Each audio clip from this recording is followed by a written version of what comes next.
the Darien Gap is the migrant passageway that connects South America to North America. It's a choke point right through the isthmus there from Colombia into Panama.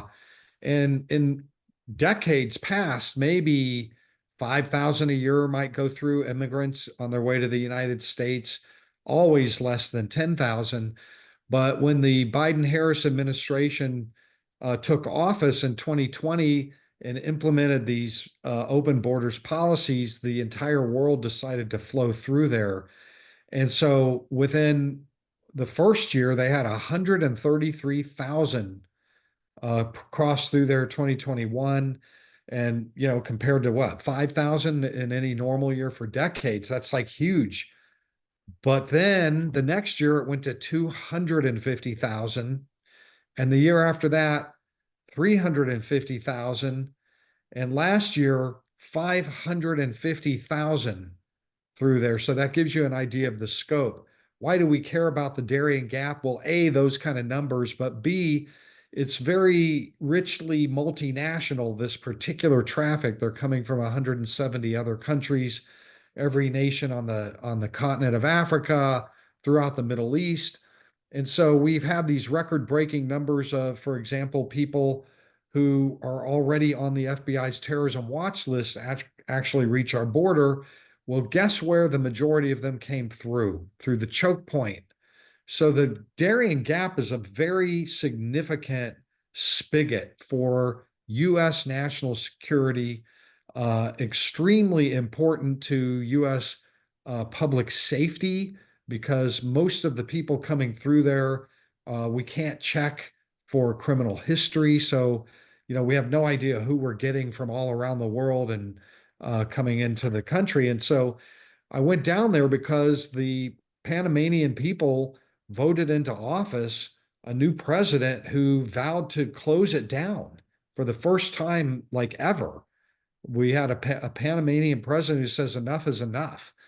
We're going to close it down. They cut a deal with the Biden administration on the very first day of his inauguration, July 1, 2024, that the Americans were going to help. They're going to give all the money. They're going to pay for repatriation flights out of the Darien, which would be a tremendous disincentive and dissuasion.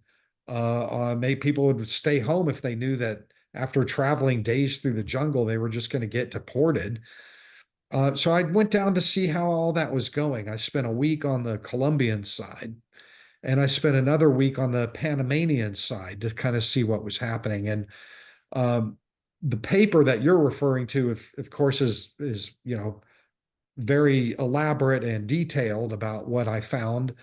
But in a short, abridged version, I can tell you that as of today of this recording, the Americans have welched on the deal.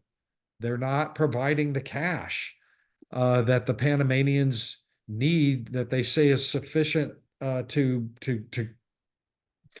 put enough flights in the air to actually create a deterrence on the ground. And so what I saw on the ground was they're letting us all in to Panama. We waited for a while to see what would happen, and what we're seeing is they're letting us in, so we're going for it. And pretty much all of the many, many dozens of immigrants that I met on the Colombian side were going for it because the Panamanians were letting them in. And when I got to the Panama side to find out why, I interviewed the top general of Cinefront, which is the national border service. They're the ones carrying out the policy, or that would be trying to carry out the policy.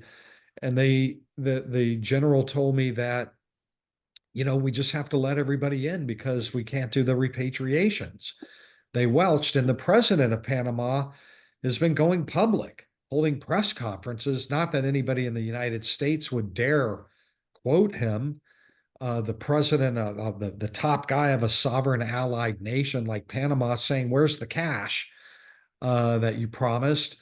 And also, he said that the Americans told him, "We're not going to put anybody on any of those repatriation flights unless they volunteer to go on the repatriation flights unless they volunteer to be expelled. So you can kind of get a sense of what's going on here. I'm not very optimistic that, at least under this current, the Biden-Harris administration, that the Panamanians are going to get the support that they need. It's very expensive to fly plane load after plane load to Africa, for example, or China or India, to all these far-flung places. And it's in the US national security interest to pay for it. That's a small price to pay to improve our national security in these areas. These are very important areas. It's a golden opportunity. We have never seen an opportunity like this happen before. And to just pass on it is really stunning. It's nothing less than stunning, but also it's not a big surprise because as I've been writing for the last 2.5 years, the Biden-Harris administration has been working with the other previous Panamanian government to turn what was a country lane through jungles into a massive superhighway, multi-lane superhighway that's shorter, faster, safer, uh, quicker, and more inviting, and well supported by all the NGOs and the United Nations agencies that are, you know, fueled on U.S. taxpayer money to help the whole thing along. So the new Panamanian government came in and asked the Americans to do a 100% policy U-turn, to throw away all that they have invested into creating a super highway through there to our border. So I'm not that surprised that they didn't seize this golden opportunity. So it's all going to come down to, I write this in the paper, who wins the election, because I think a Harris administration would not want to change things. They would not want to sink their teeth into this opportunity. But a Trump administration, I think, would give them everything they wanted, and probably demand it. And so anyway, that's the short of it. The other kind of big sort of takeaway from all this, and it comprises most of the second half of my paper, which you can find at cis.org. It's the only report about what's been going on with this promise to close the Darien Gap. This is absolutely monumental potential game changer for U.S. Homeland Security. I mean, everybody should be on this thing, but nobody is the essential partnership that is necessary to, besides us, to make this successful, and that is Colombia has to be involved in a very significant way on their side. They have to be interdicting and shutting things down and making things more difficult, and doing a complete U-turn on their highly tolerant policies of years of just letting everybody and anybody operate through there to enter the trails from the Colombian side. And what I found is that the Colombians haven't changed a thing. You have a paramilitary organization that controls the entire Colombian side of the gap called the Gaitanista Self-Defense Forces of Colombia, 6,000 men under arms.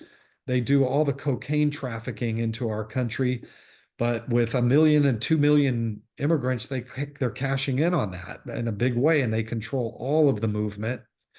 And they work, I saw this, hand and glove with the Panamanian government, local, state, and federal, and all of the NGOs and all of the UN agencies on their side. They are all one big happy marriage, along with the immigrants, to just move everybody through. They all are witting. They all know that the Gaitanistas are doing the smuggling. They're there with the permission of the Gaitanistas, who have control of the area and don't have to let anybody there. I saw camps that are Gaitanista controlled on the perimeter, but the interiors are filled with Colombian banks that are providing money services, wiring services, and NGOs that are providing all the medical attention and treatment, and UN agency. Everybody's there on the inside of camps that are controlled by the Gaitanista self-defense forces of Colombia, the biggest cocaine trafficking organization in the world. Brutal, vicious, murderous, kidnapping, you name it. They're very ruthless. And there they all are in bed together. Everybody's coming through there. The whole world is there is coming through. And I didn't meet any Middle Easterners this time, but we know for a fact that the Panamanians just pulled off that trail 3 Afghans who are on the terror watch list like 2 weeks ago from the time of this recording. And I was told by the general of Senefront who handled this case with the Americans that they were actively involved in terroristic activities. They were active, real members of real terrorist organization. And they pulled them off the line. But, the same top general of Senefront told me, he said, that's just one. We have many stories like that. We get that all the time. That's like a Tuesday for us. Good. 3 Afghans on the terror watch list. And he said, and those are just the ones that we're able to check and screen. He said, there are so many coming in from these Middle Eastern countries and from all the rest that we're not even able to check but 1% of them all to take their fingerprints and run them through databases to even know who they are. They were at 90% before, and Right. now 1% checking. And that's the reason we have so many actually reaching our border, because Panama was somewhat of a screen before. It's a bottleneck, so it's very easy to screen them. It's also very easy to block them there and ship them home right there too, if they had the funds and the support of the Americans and of the Colombians. But right now, the Panamanians are just kind of out there on their own, man. They're just, let's just say they're unilateral right now. I've interviewed over the last few years, literally thousands and thousands of immigrants on their way while I was in Mexico before they got lawyered up on our side and start, spewing a bunch of falsehoods, about asylum. And they want to work for as long as they can, send money home, make money. They figure one day I'll get deported, but it might be 20 years from now. So I'll get 20 years of work in on an asylum claim that I get rejected on. And then they still got to come and get me and find me. So that'll be another 10 years. And by that time, all my kids have been born here. And so that's kind of the way that works. But I also, well, I think nobody should be um, naive about the fact that a small percentage of that totality are going to be people of ill intent, criminals, rapists, murderers, um, spies, terrorists. And before, when we might have 400,000 a year cross and most of them get pushed back or detained or quickly removed or whatever, in the olden days, the good old days, there might be 300,000, 400, 500,000 a year, which sounds like a lot now. Um, but when you have 10 million who got in, all of them got in, that sliver is a giant number. It's hundreds of thousands of bad guys. And that's the real problem here, that not the economic immigrants who came in illegally and lied and defrauded us is a major problem, and has to be dealt with through deportation, systematic deportation for a lot of years. Very scrupulous policing by ICE all through the interior of the country. It's going to take a long time. But the criminals among them that we're seeing now in the media reporting, taking over apartment buildings, I mean, Right. that That's the kind of thing that happens when you let 10 million people in, who are mostly economic migrants, but there's that sliver, gigantic sliver of bad guys. You have apartment buildings taken over by Tarenga de, the TDA, the new Venezuelan gang that everybody's Yes. talking about. But way beyond those guys, I mean, there's a lot of terrible things happening in the country all over the place. People see it, people know it. You can't lie your way out of this. You can't deny your way out of this. One thing I will mention, though, that's happening now that I did pick up on down there in Darien is there is an awareness that the Biden Harris administration arranged a temporary, uh,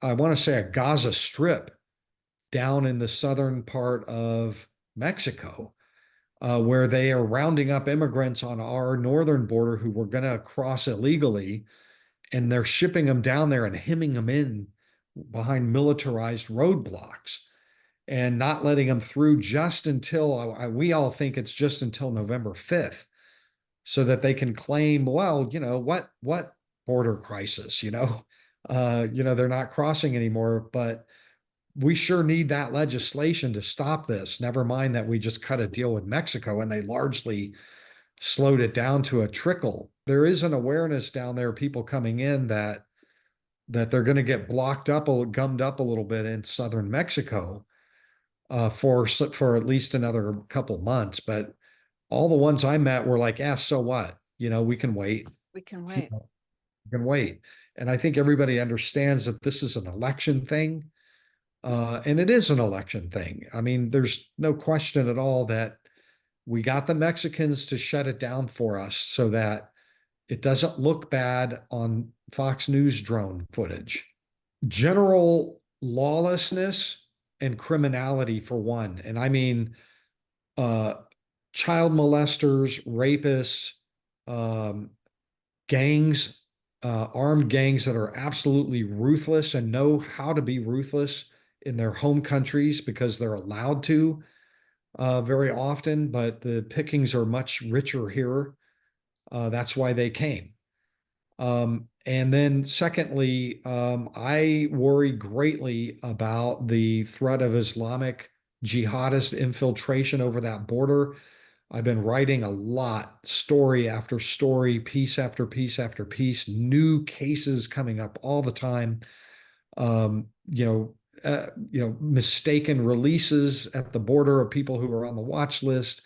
The FBI director warning us about Islamic terrorist border crossers, ISIS smuggling organizations that are moving them. We had a case just recently, a federal prosecution where a guy tried to import five Islamic assassins over the border to kill former President George W. Bush. Uh, all these details came out in the federal court records on this thing. I've written like probably 10 stories about that case, all by myself, by the way. Nobody, I'd love to have company. But that worries me. And then lastly, I think that there's an espionage threat in the sense that we've had 60,000 Chinese cross. Most of them are going to be wealthy, the elite Chinese, who are coming in here because they can afford it. We're letting them all in, but they're also young men and women who seem to be incredibly well resourced, won't ever talk, very well coached. I testified before Congress some months ago about this threat. And you can find that on my website, toddbensman.com, what I had to tell Congress about that threat. I worry about that, and not just from the Chinese, but from other adversarial nations. Russia, we've let 30,000 Russians in over that border, uh, and Ukraine, uh, organized crime, Ukrainian organized thugs, criminal thugs. I mean, I mean, I can go on. I don't want to fearmonger here. I'm just saying that, we've had a lot of Iranians cross the southern border, and they say they're victims of the regime. But like, of course you would say that if you're a spy. That's the first thing you're going to say, Of right? course. I'm a friend of the regime. In fact, they're paying my way over here. Um, and so we have adversarial nations and people coming over. Of course, you're going to send a couple spies in here and there. Well, there's a reason why people come up to me after talks, and I'm glad I'm not there. Uh, say, God, Bensman, you're so depressing and super depressing. And it's that we can't do a thing about it because it's a federal policy choice and decision, except vote. Vote them out of office. If you don't like what they're doing, you have to vote them out of office. Because once they're in the country, once the feds have let them in the country, really only the feds can get them out of the country again. And when there's no will, there's no way. And so the next best thing you can maybe hope to do is create, if you don't like having a bunch of illegals in your state and city, is try to get your state, local uh, commissions and councils and assemblies and legislatures to make life difficult, like Florida did. Florida, passed a raft of laws saying, you're not getting a driver's license here. You have to report it. You can't work here. We won't let, if you're an NGO, we won't let you operate here. They passed a whole raft of legislation that made things sort of like uncomfortable there. And, a lot of the immigrants, want to leave Florida and go to a nice place like Boston or New York or Chicago or Denver, where they just let you in and they give you all the stuff for Los as long Angeles. Los Angeles, for as long as you want the stuff, we're giving it to you, man. And so be a jurisdiction that's not giving them all the stuff if that's the will of the people there. I do want to speak to the issue of Kamala Harris and her positioning on illegal immigration and then the wide open border. Um, you know, she's having a debate tomorrow. I mean, by the time you see this, I guess it'll be over. Yes. But so just know what the timing here is she's been saying things that make her seem like a centrist, that she's kind of like in favor of building the wall all of a sudden for the first time ever after years and years of inveighing against it. And I wasn't the border czar. The thing that I was doing was this minor little thing. And I just want to set the record straight on that. I've written at length about this at CIS.org. You can go to Todd Bensman at CIS.org, the blog area, and read my writing about her and all of the research. But I've been following her for quite a while, since the 2019 campaign when she ran in the Democratic primary. And forget about what she did as vice president for a minute and focus on what she did and what her positions were on illegal immigration when she was running for president in the primary. And she fell in the most extreme radical precincts of the American political spectrum on this stuff. No detention, no deportation, no prosecution for illegal entry, um, free health care, decriminalizing illegal entry. Uh, as senator, she voted for one piece of legislation after another, after another, after another, like 20 different pieces of legislation. The record that had they passed, but a lot of them didn't pass, would have had the net result of just legalizing illegal immigration for all and giving everybody everything they want, a big warm welcome wagon. And that's extreme in American politics, even for Democrats. It's extreme. And I've never once heard her disavow one of her past positions on any of this. Even when she talks about the building the wall, She doesn't really quite go there, and they could just start building it right now. She's in office. Of course. Right. Go. There's stuff laying all around on the desert out there. Go get the work crews and start putting it up if you really mean that. And so I guess, you know, I'm probably speaking to a very sympathetic audience to my position here, but and I don't really need to tell you people don't believe a word she's saying, but don't believe a word she's saying.